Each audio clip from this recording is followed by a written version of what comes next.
Yuk lanjut lagi kebersamaan kita di Koja Sastra. Kali ini masih dengan tema atau judul Ketika Danarto Membaca Puasa. Sebuah pembacaan atas sepilihan catatan-catatan reflektif spiritual Danarto, seorang sastrawan yang luar biasa pokoknya. Nah, tadi sudah kita baca untuk catatan yang pertama, kita beralih ke catatan yang kedua. Diberi judul oleh Danarto, Allah adalah sumber. Nah, di bagian awalnya, seperti yang dikatakan oleh Gusmus dalam komentarnya di buku ini, selalu diawali dengan kutipan sabda Nabi. Nah, kutipan sabda Nabinya begini.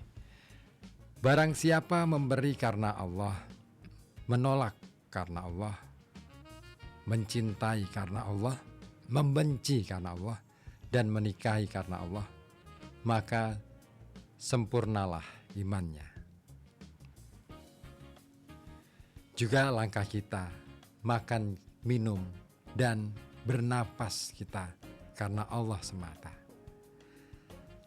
Allah adalah akhir, sebelum awal itu memulai menggelar dirinya. Allah tegak sendirian ketika semuanya telah bangkrut. Allah adalah sumber kehidupan alam semesta. Ketika Allah mulai mencipta kehidupan di bumi, bagian kehidupan yang terkecil atau bagian kehidupan yang tak ada artinya apa-apa bila dibanding alam semesta, muncullah makhluk manusia, yaitu diri kita ini. Kita menjadi makhluk yang tak mungkin dipisahkan dari Tuhan semesta alam. Itulah sebabnya setiap kita memulai suatu aktivitas selalu menyebut Bismillahirrahmanirrahim. Nyawa kita bergantung kepada Allah. Seluruh hidup kita hanya mungkin berkembang dan memperoleh keselamatan ketika kita tetap bertumpu kepada pengayoman Allah. Jika kita telah mencapai kesempurnaan iman, maka tidak ada yang perlu kita khawatirkan lagi. Baik buruk, gagal sukses, lancar seret hasil pekerjaan kita serahkan penilaiannya kepada Tuhan. Kesempurnaan kerja melahirkan kesempurnaan iman, sedang kesempurnaan iman melahirkan kesempurnaan kerja. Apa yang tampak di luar, hasil pancaran yang di dalam, merupakan rekaman yang di luar. Seluruh amal bakti menyatu menjadi ibadah, dan tak ada gerak sekecil apapun dari aktivitas kita kecuali demi Allah. Dada lapang, hati gembira, jiwa damai, pikiran tenang, langkah mantap adalah nilai final bagi seorang muslim yang telah mencapai suatu pengertian akan jalinan hubungan hamba Allah. Untuk mencapai hubungan itu, kita senantiasa berzikir menyebut asma Allah. Ketika kita mantap untuk melaksanakan suatu keputusan, kita ingat Allah yang kita harapkan memberikan berkahnya. Akhirnya, ketahuan bahwa usaha hidup kita sehari-hari adalah menjalin hubungan dengan Tuhan tetap utuh, dekat, dan menyenangkan. Semoga Engkau meridhoi ya Allah. Begitu gumam doa kita. Nah, tak ada kecemasan lagi dalam kerja kita. Hadis riwayat Abu Dawud tersebut dapat menyimpulkan bahwa semua sepak terjang kita adalah ibadah.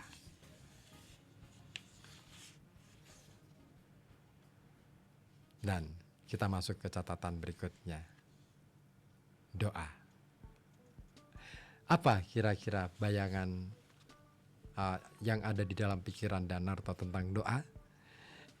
Ini dia. Diawali dengan Sebuah kutipan sabda Nabi. Doa itu senjata bagi orang mukmin, juga tiang bagi agama, dan cahaya pada langit dan bumi. Berdoalah, niscaya Allah mengabulkan doamu itu. Begitulah petuah para kiai yang sering kita dengar dalam khutbah-khutbah mereka. Memang berdoa adalah salah satu ibadah yang paling disukai Rasulullah. Setiap duduk, beliau adalah duduk yang penuh doa. Di dalam rumah, di dalam masjid, di lapangan, di oasis, Nabi melantunkan doa-doa yang bergetar lewat bibirnya, merambah rumah-rumah umatnya yang menjadi tetangganya, memanjat pohon-pohon yang memberi buah yang manis-manis, meluncur lewat daun-daunnya di bawah angin, merambah padang pasir, merata ke seantero kawasan, menerpa gunung-gunung, lembah-lembah, berayun-ayun, mengendarai ombak di lautan. Napas Nabi adalah doa. Maka ikan-ikan di lautan, malaikat-malaikat, awan gemawan, petir geledek meneladani Rasul dengan berdoa.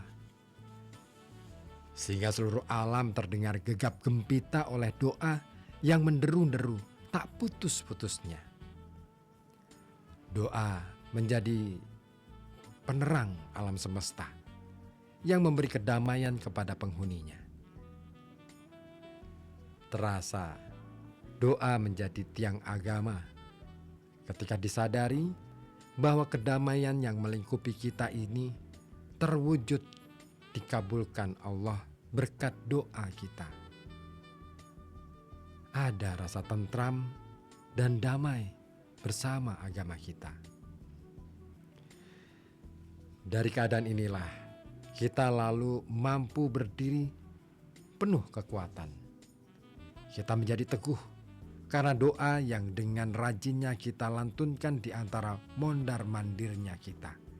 Dari ruang ke ruang, di gedung bertingkat, di gudang, di laut, juga di antara botol-botol di laboratorium.